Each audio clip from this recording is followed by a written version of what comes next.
اعوذ باللہ من الشیطان الرجیم بسم اللہ الرحمن الرحیم۔ برادران اسلام، آج کے ہمارے درس قرآن پاک کا موضوع ہے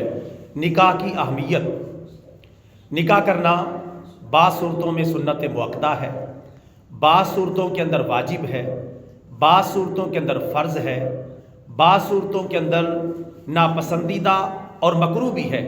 اور بعض صورتوں کے اندر ناجائز اور حرام بھی ہے۔ اب یہ 5 صورتیں میں نے آپ کی خدمت میں پیش کی ہیں۔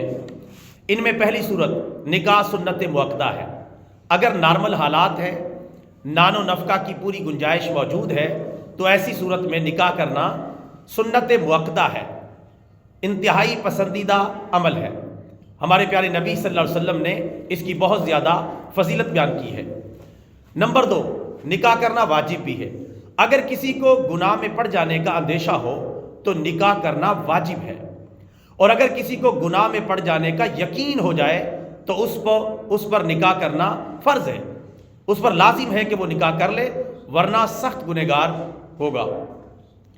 بعض صورتوں میں نکاح کرنا ناپسندیدہ اور مکروہ بھی ہے، وہ تب کہ جب بندہ حقوق زوجیت اور حقوق نان و نفقہ ادا کرنے پر قادر نہ ہونے کا اندیشہ ہو، تو ایسی صورت میں نکاح کرنا یہ ناپسندیدہ ہے اور مکروہ ہے۔ اور جس صورت کے اندر نکاح کرنا حرام اور ناجائز ہے وہ یہ کہ نہ تو وہ آدمی حقوق زوجیت ادا کر سکتا ہے، اور نہ ہی نان و نفقہ یعنی خرچہ شادی کا مینٹین کر سکتا ہے، تو ایسی صورت کے اندر نکاح کرنا ناجائز اور حرام ہوگا۔ برادران اسلام، یہ 5 صورتیں ہیں جو میں نے آپ کی خدمت میں عرض کر دی ہیں۔ یہاں ضمناً میرے ایک بات ذہن میں آئی، وہ یہ کہ عام طور پہ نکاح کے وقت لڑکی والوں کا تو بہت زیادہ خرچہ ہو جاتا ہے، لیکن لڑکا تقریباً بہت ساری صورتوں میں بالکل بے روزگار ہوتا ہے، اور اس کے پاس کوئی نان و نفقہ کا بندوبست نہیں ہوتا۔ حالانکہ ایسا لڑکا جو بے روزگار ہے، نان و نفقہ کا بندوبست نہیں ہے، کوئی اس حوالے سے سہارا بھی موجود نہیں ہے، تو ایسے لڑکے کا نکاح کرنا جو ہے وہ کوئی زیادہ پسندیدہ عمل نہیں ہے۔ نکاح کیا تو ہو جائے گا، نکاح تو ہو جائے گا، لیکن اصل میں اسلام میں دیکھا جاتا ہے کیونکہ خرچہ تو شوہر پر ہے، لیکن عام طور پہ ساری ذمہ داری لڑکی والوں پر ڈال دی جاتی ہے۔ انہی کا فرنیچر استعمال ہوگا، انہی کے سارے معاملات استعمال ہوں گے۔ بس یہاں زیادہ تر جو ہے لڑکا اور لڑکے والے کے حوالے سے بعض اوقات ہڈ رام ثابت ہوتے ہیں، اور الٹا لڑکی والوں پر مزید بوجھ بن جاتے ہیں۔ تو ایسی صورت میں بھی غور کرنے کی ضرورت ہے، کیونکہ یہ ساری ذمہ داریاں اٹھانا یہ لڑکے کی ذمہ داری ہے، لڑکی والوں کی ذمہ داری نہیں ہوتی۔ اللہ تعالی ہمیں سمجھ عطا فرمائے۔ برادران اسلام، ان تفصیلات کے بعد اب قرآن پاک کی آیت کریمہ سن لیں کہ نکاح کرنے کا فائدہ کیا ہوتا ہے، اور نکاح کرنے کے بارے میں اللہ تعالیٰ کیا حکم صادر فرماتا ہے۔ یہ میرے سامنے پارہ نمبر 18 سورہ نور کی آیت نمبر 32 ہے، جس میں اللہ تبارک و تعالیٰ فرماتا ہے وَأَنكِحُوا الْأَيَامَ مِنكُمْ وَالصَّالِحِينَ مِنْ عِبَادِكُمْ وَإِمَائِكُمْ إِنْ يَكُونُوا فُقَرَاءَ يُغْنِهِمُ اللَّهُ مِنْ فَضْلِهِ وَاللَّهُ وَاسِعٌ عَلِيمٌ۔ ترجمہ، اور جو تم میں سے بے نکاح ہیں ان کے نکاح کر دو، اور جو تمہارے غلام اور لونڈیاں نیک ہیں ان کے نکاح بھی کر دو۔ اگر وہ غریب بھی ہوں گے تو اللہ تعالیٰ انہیں اپنے فضل سے امیر بنا دے گا، اور اللہ تعالیٰ وسعت والا جاننے والا ہے۔ یہ آیت کریمہ ہے۔ اس آیت کریمہ میں جو پہلا جملہ اللہ تعالیٰ نے نکاح کے حوالے سے استعمال فرمایا اور پہلا حکم دیا وہ یہ کہ وَأَنكِحُوا الْأَيَامَ مِنكُمْ، تم میں سے جو بھی بے نکاح ہیں ان کے نکاح کر دو۔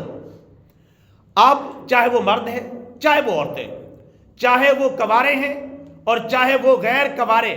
یعنی مرد ہیں تو رڈوے ہیں، عورتیں ہیں تو یا تو طلاق یافتہ ہے مطلقہ،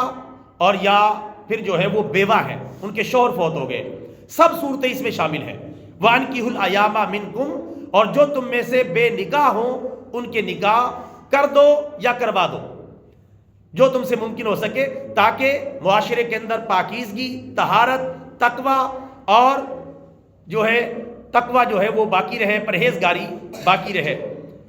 ان کے نکاح کروانے کا حکم ہے۔ یہاں بطور خاص بعض علماء نے وہ مرد مراد لیے ہیں کہ جن کی بیویاں فوت ہو گئی ہیں، یعنی رنڈوے ہیں، اور وہ عورتیں مراد لی ہیں کہ جن کے شوہر فوت ہو گئے یا ان کو طلاقیں ہو گئی ہیں، اب وہ بے نکاح ہیں، وہ بطور خاص اس آیت کریمہ میں مراد ہے۔ ویسے تو عام ہے یہ آیت کریمہ، میں نے بتا دیا، چاہے مرد ہوں، چاہے عورتیں ہوں، چاہے کوارے ہوں، چاہے غیر کوارے، یعنی مرد ہوں تو رنڈوے ہوں اور عورتیں ہوں تو بیوہ یا مطلقہ ہوں، تو وہ سب اس میں شامل ہے۔ لیکن بہت سارے علماء نے یہاں مراد جو رنڈوے مرد ہیں وہ لیے ہیں، اور جو رانڈ عورتیں ہیں یا مطلقہ عورتیں ہیں وہ مراد لی ہیں کہ ان کے نکاح بھی کروا دو۔ لیکن عام طور پہ آپ نے دیکھا ہوگا ہمارے ہاں جس شوہر کی بیوی فوت ہو جائے اس کا نکاح بھی بہت کم ہوتا ہے لیکن ہو جاتا ہے، لیکن جس عورت کا شوہر فوت ہو جائے یا اس کو طلاق ہو جائے اس کا نکاح بڑا ہی مشکل ہوتا ہے، بڑا ہی مشکل ہو جاتا ہے، بعض اوقات ہو بھی جاتا ہے، اور اکثر طور پہ تھوڑی سی عمر زیادہ بھی ہوگی تو پھر نکاح کی طرف توجہ ہی نہیں کرتے، حالانکہ اللہ تعالیٰ کا حکم ہے کہ تم نکاح کر دو یا کروا دو جو تم میں سے یعنی بے نکاح ہے۔ اب ظاہر وہ بے نکاح ہے، چاہے وہ بوڑھا بھی ہو گیا ہے، چاہے وہ خاتون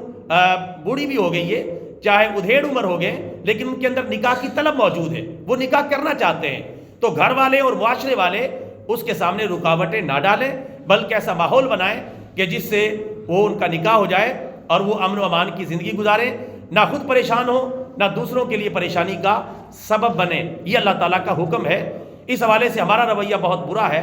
ہندوؤں والا رویہ ہے، ہندوؤں کے اندر بھی ایسا ہی ہے کہ جس مرد کی بیوی فوت ہو جائے یا جس عورت کا شوہر فوت ہو جائے یا وہ علیحدگی ہو جائے ان کے درمیان یا طلاق کا معاملہ ہو جائے تو ان کے نکاح نہیں کرواتے، اس کو برا سمجھتے ہیں اور غلط سمجھتے ہیں، اچھا نہیں سمجھتے، حالانکہ ہندوؤں کا کلچر ہے، مسلمانوں کا کلچر نہیں۔ مسلمانوں کا کلچر تو نکاح ہے، جتنا ممکن ہو سکے نکاح کو عام کیا جائے اور برائی کا خاتمہ کیا جائے، گناہ کا خاتمہ کیا جائے، اور اس حوالے سے کوئی بیچارہ ادھیڑ عمر مرد ہے یا عورت ہے وہ اپنے نکاح کی خود بھی بات کر دیتا ہے کہ میں نکاح کرنا چاہتا ہوں، تو اسے بھی لان تان کیا جاتا ہے کہ اپنی عمر دیکھو اور اپنی خواہش دیکھو، اپنی عمر دیکھو، تمہاری ٹانگیں قبر میں جا رہی ہیں اور تم اب جو ہے نکاح کی بات کر رہے ہو۔ وہ نکاح کی بات اس لیے کر رہا ہے کہ اس کے اندر نکاح کی طلب موجود ہے، ورنہ نہ کرتا، چاہے مرد ہے چاہے عورت ہے۔ تو ایسے تانے دینا یہ بالکل ناجائز ہے، اور اگر ممکن ہو سکے تو ان کا نکاح کروا دینا چاہیے۔ اللہ تعالیٰ ہمیں اس بات پہ عمل کرنے کی توفیق عطا فرمائے۔ آخر میں اللہ تعالیٰ نے ایک شبہ ختم کر دیا ہے آخری ایک بات میں، وہ یہ کہ بعض اوقات بندہ نکاح اس لیے نہیں کرتا یا کرواتا کہ کہیں میں نکاح کو نبھا نہ سکوں، میں مزید غریب ہو جاؤں گا، میں پہلے ہی بہت زیادہ غریب ہوں، اگرچہ میں اب نکاح کرنے کی پوزیشن میں ہوں لیکن کہیں زیادہ غریب نہ ہو جاؤں۔ اللہ نے اس کا جواب دیا ہے، اللہ فرماتا ہے یہ جو بے نکاح لوگ ہیں نکاح کرنے سے نہ ڈریں، نکاح کر لیں۔ ان یکونوا فقراء یغنیہم اللہ من فضلہ، اگر یہ غریب ہوں گے تو اللہ تعالیٰ انہیں اپنے فضل سے امیر بنا دے گا۔ ابھی اللہ کا وعدہ آ گیا، اللہ تعالیٰ انہیں اپنے فضل سے امیر بنا دے گا۔ دونوں خاندان آپس میں ملیں گے، دو فکر کرنے والے بندے پیدا ہوں گے، معیشت میں الحمدللہ نکھار پیدا آئے گا اور بہتری پیدا آئے گی، اور پریشانی کا معاملہ بھی ختم ہوگا۔ یہ اللہ کا وعدہ ہے، اگر نکاح کرنے والے غریب بھی ہوں گے تو اللہ تعالیٰ انہیں امیر بنا دے گا، کیونکہ اللہ تعالیٰ وسعت والا جاننے والا ہے، اللہ تعالیٰ کے پاس ہی رزق کی وسعت ہے، اللہ تعالیٰ ہر چیز کو جاننے والا ہے۔ اللہ فرماتا ہے تم نکاح کروا دو، اللہ وسعت والا بھی ہے،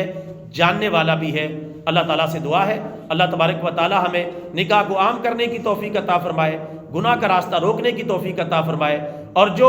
مرد و عورت چاہے کسی بھی عمر میں ہیں نکاح کے طلبگار ہیں تو ان کے سپورٹر بننے کی توفیق عطا فرمائے اور ان کی مخالفت سے ہم سب کی حفاظت فرمائے۔ آمین۔ وما علینا الا البلاغ المبین۔